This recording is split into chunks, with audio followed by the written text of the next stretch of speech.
ఆంధ్ర రాష్ట్ర చరిత్రలో మొదటిసారి టీచర్ సీనియారిటీ లిస్ట్ మేము ఫిక్స్ చేయబోతున్నాం అధ్యక్ష.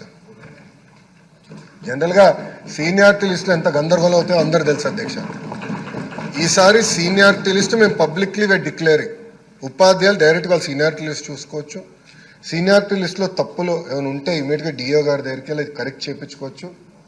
ఇది ఎందుకు చేస్తున్నాం, ఇక్కడ నుంచి క్యాబినెట్, ఈరోజు క్యాబినెట్ కాదు వచ్చే క్యాబినెట్కి టీచర్ ట్రాన్స్ఫర్ యాక్ట్ తీసుకొస్తున్నాం అధ్యక్ష. అంటే టీచర్ ట్రాన్స్ఫర్స్ కూడా పాయింట్ సిస్టమ్ చాలా ట్రాన్స్పరెంట్గా ఉపాధ్యాయులకు అర్థమయ్యే విధంగా వాళ్ళు అసలు సీనియారిటీలు ఎక్కడున్నారు, రాబోయే సంవత్సరాలు నేను ఎక్కడికి వెళ్ళొచ్చు మాకు చాలా క్లారిటీ ఉంటుంది. ఇవన్నీ ఎందుకు చేస్తున్నాం అంటే అధ్యక్ష, ఉపాధ్యాయులు కూడా మొత్తం విద్యా వ్యవస్థలో కీలకమైన పాత్ర వహిస్తారు. లేనిపోని యాప్లు, లేనిపోని ప్రెషరు, లేనిపోని పొలిటికల్ ఇంటర్ఫియరెన్స్ వల్ల వాళ్ళు సరైన పాఠాలు పిల్లలకి చెప్పలేకపోతున్నారని బలంగా కూటమి ప్రభుత్వం నమ్ముతుంది. అందుకే ఈ టీచర్ సీనియారిటీ లిస్ట్ కానీ టీచర్ ట్రాన్స్ఫర్ యాక్ట్ కానీ ఇవన్నీ తీసుకొస్తాం జరుగుతుంది అధ్యక్ష.